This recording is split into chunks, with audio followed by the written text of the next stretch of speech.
Spotify. Om Radio Podcast.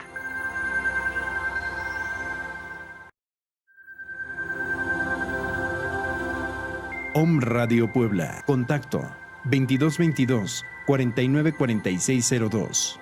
WhatsApp 2222 066120.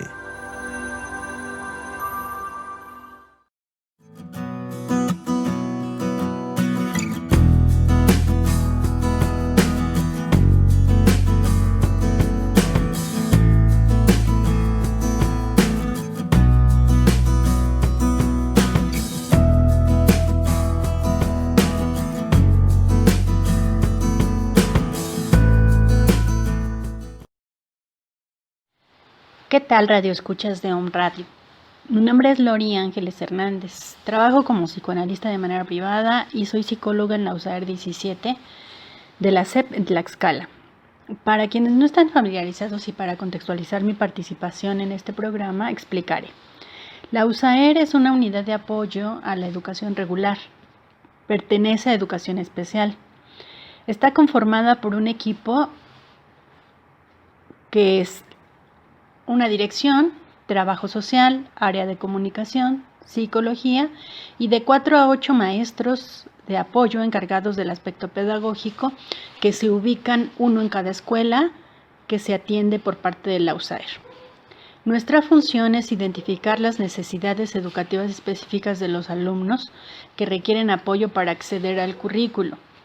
En el caso de la USAER donde laboro, tenemos 6 escuelas para su atención y somos 2 psicólogas en el servicio. Estoy aquí con ustedes por invitación del grupo Colapsic, que si recuerdan, el fundador de esta agrupación de psicólogos que da atención vía telefónica, Juan José Galeas y Julián, describe un síndrome derivado de la pandemia al que llamó síndrome de Psicovid. A la par, diseñó un test que valora este síndrome. Específicamente, el nivel de atención psicológica que cada sujeto requiere en relación a los síntomas que presenta. Bueno, derivado de mi inquietud por el bienestar de los niños durante la pandemia, en particular de los niños con los que trabajo, se me ocurrió hacer una adaptación de este test para poder valorar el nivel de atención psicológica que presentan los alumnos en las 3 escuelas a las que atiendo por parte de la USAER 17. Si me permiten, les presento los resultados, aunque tengo que mencionar que de las 3 escuelas, solo una aplicó el test a casi todos los alumnos, debido a que al nivel socioeconómico y a los recursos con los que no se cuentan en las otras 2 escuelas. Bueno, aunque los datos no son los que quisiéramos, creo que sí son suficientes para darnos cuenta o darnos una idea de qué es lo que puede estar pasando con los niños frente al confinamiento. El test se aplicó a 418 alumnos de primero a sexto grado, obteniendo lo siguiente: 226 que se encuentran en este rubro amarillo no necesitan atención psicológica. De acuerdo al test, los que se encuentran en la parte azul, que es a considerar, son 160. 30 alumnos sí necesitan atención psicológica y 2 la necesitan de manera urgente. Casi la mitad de la escuela se encuentra entre a considerar y urgente. Quiere decir que de todos estos síntomas descritos en el test, algo de ello presentan casi la mitad de la escuela. Para saber los síntomas con mayor incidencia, revisé las respuestas por pregunta, encontrando 2 principales. La primera es que la mayoría de los alumnos tienen temor a contraer la enfermedad o a tenerla.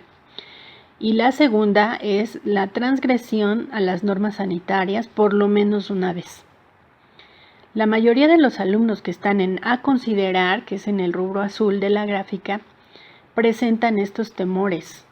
La intervención entonces por parte de la escuela se hace necesaria, pues hay que informar verídicamente a todos los alumnos sobre las características del virus SARS-2 COVID-19 y hacer mucho énfasis en las medidas sanitarias para evitar el contagio.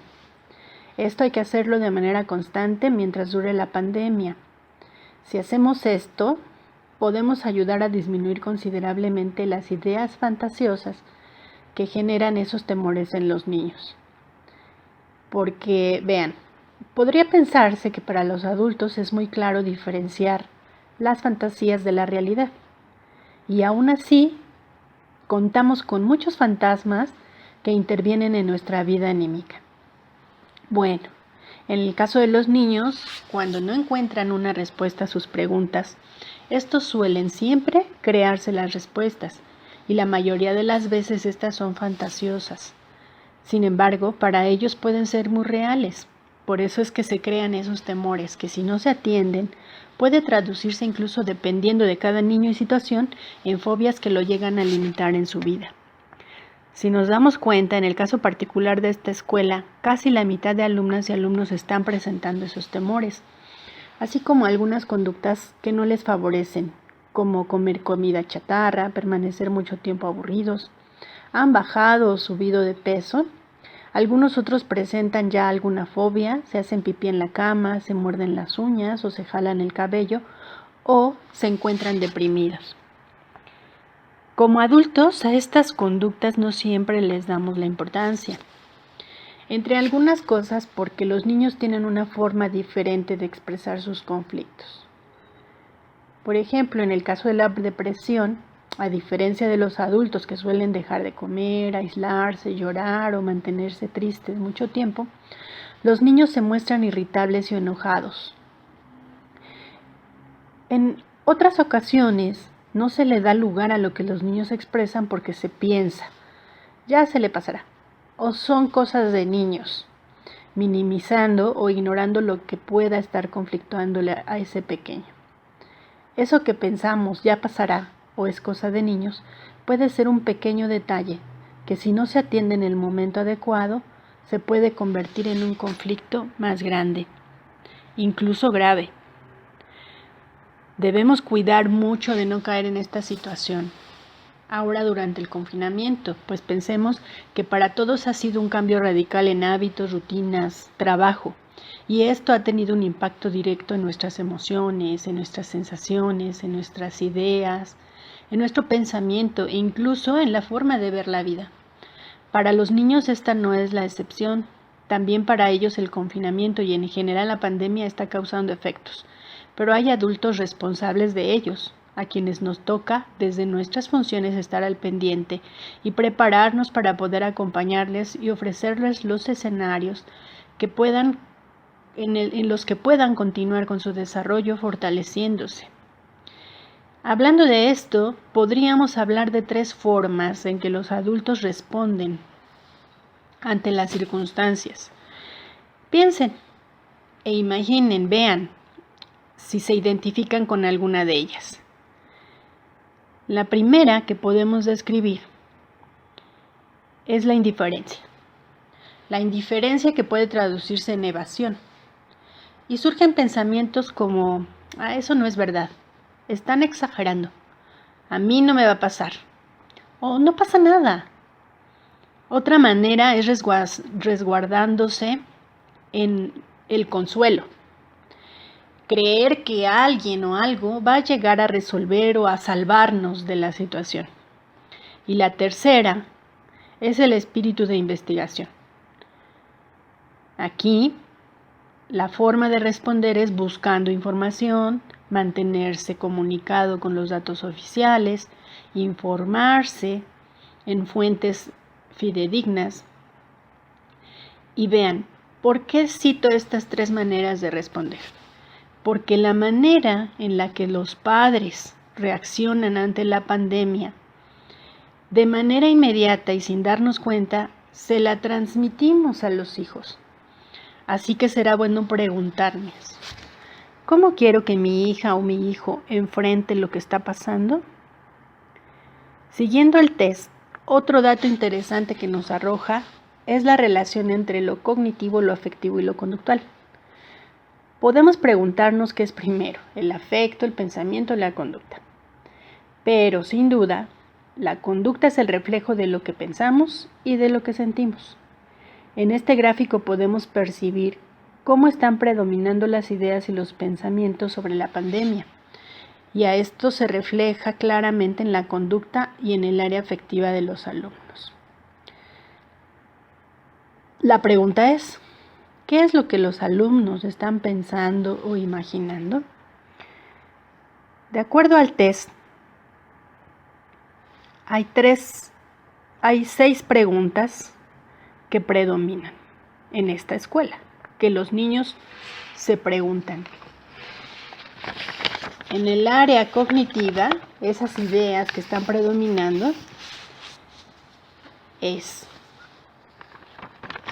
que se preocupan por tener la enfermedad o que están pensando que esto que está sucediendo es muy injusto.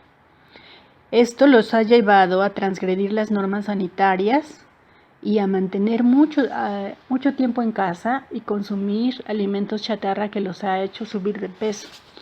Y en el ámbito afectivo podemos ver que la mayoría se sienten aburridos de manera continua y vean lo que les comentaba hace un momento. Se sienten irritados, enojados o molestos y pudiéramos pensar que este sentimiento de irritación o de enojo, de molestia, tenga que ver con una rebeldía. Y no pensaríamos nunca que están tristes, que pueden estar tristes los niños. Nos damos cuenta entonces, de manera general, que la pandemia está incidiendo de alguna manera en la vida anímica de estos niños. Si vemos en la gráfica siguiente, es un número considerable de alumnos por grupo, los que se representan en azul, que si atendemos sensiblemente a lo que piensan, a lo que sienten respecto a la pandemia, respecto al confinamiento y a las situaciones particulares que al respecto cada uno está viviendo, podemos prevenir de manera importante que estos alumnos o algunos de ellos lleguen a situaciones anímicas más complicadas, que marquen su carácter y su subjetividad, limitándoles en mayor o menor medida en la vida. Prevenir es un papel muy importante de la escuela, sobre todo si se tienen datos como estos. Previniendo, se les da la oportunidad en la medida de lo posible de que encuentren y desarrollen estrategias de afrontamiento y de resolución de conflictos que los acompañarán toda la vida. En otra parte de la gráfica que nos ocupa, encontraremos 30 alumnos en el rubro de necesitan y 2 en urgente. Bien, es esta parte, naranja y gris. Podemos interpretar que es muy probable que antes de la pandemia y de contestar el test, ya existieran condiciones en el contexto de estos alumnos o de manera interna en ellos que propician esa necesidad de atención psicológica. Sin embargo, lo que nos dice este resultado es que la pandemia, en particular el confinamiento, puede estar acelerando, estimulando, propiciando que esta necesidad se haga evidente o que se acentúen los malestares que pudieran estar conflictando a estos 32 alumnos. El nivel de intervención en este sentido pasa a otro contexto. Es con los padres o con la familia. Si es posible, para hacerles conscientes de que los niños reciban dicha atención psicológica. Esto no siempre se logra, pues las condiciones en cada caso varían. Habrá quienes tomen conciencia de lo que pueda estar pasando, quieran identificar y quieran modificar. Y habrá quienes no quieran ver, quienes se encuentren en cierta comodidad o ciertas ganancias que al niño no le favorecen, pero que no, por alguna razón, no pueden o no quieren ver o mirar eso que está afectando a esos pequeños. Nuestro trabajo es no soltar la intención, ¿verdad? Insistir, cuidar el proceso, buscar incidir con las entrevistas que sean necesarias hasta que la familia, los padres o alguien se dé cuenta de que es importante llevar a cabo un cambio, que es importante que ese niño o niña reciba la atención. A veces podemos llevarnos 1 o 2 ciclos escolares para observar cambios mínimos, pero por muy mínimo que sea ese cambio, siempre va a ser importante para ese pequeño o pequeña. Un dato importante que les comparto es que después de 2 meses, fíjense hablando de esta situación, de la prevención, después de 2 meses de la aplicación del test, un niño que en un inicio se encontraba en el rubro de a considerar, saltó a urgente. Y 2 más ya han sido reportados para necesidad de atención psicológica, lo que nos habla de la necesidad de intervención inmediata para la prevención, cosa que afortunadamente en esta escuela ya se está haciendo. Porque no olvidemos que al prevenir, también estamos pensando en esos niños que se encuentran en el rubro de no necesitan. Porque bueno, ahorita salieron en ese rubro, pero no conocemos, no sabemos las circunstancias en las que ellos están en casa. No sabemos cómo los padres, cómo los adultos están enfrentando la pandemia o ellos mismos. Y que esto se pueda estar moviendo constantemente. Dadas las circunstancias, es importante acompañarles en dichos cambios desde donde nos compete. Bueno, les he presentado los resultados de esta pequeña investigación que para los efectos de mi trabajo ha sido muy significativa, tanto que he adoptado al test como una herramienta permanente en mi quehacer. He decidido aplicarla al iniciar cada ciclo escolar con la finalidad de identificar y poder referir o diseñar nuevas formas de intervención y prevención en cuanto a estos aspectos anímicos. Pues he de comentarles que si bien nuestro servicio está diseñado para atender aspectos de educación especial, la mayoría de los casos que nos reportan al área de psicología son debido a problemas de conducta.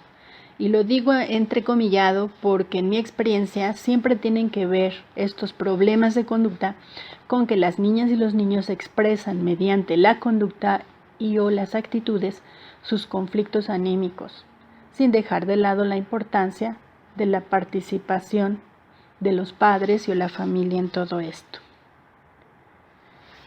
Es necesario que en las escuelas se reflexione sobre el tema para que la intervención de los maestros desde que identifican a un alumno sea diferente, que lo vean no como un niño problema, sino como un niño que está pidiendo ayuda.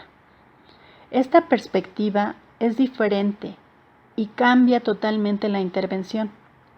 Pues miren, si vemos a un niño como un niño problema o nos centramos en los problemas de conducta, no nos involucramos, no estamos implicados en el asunto.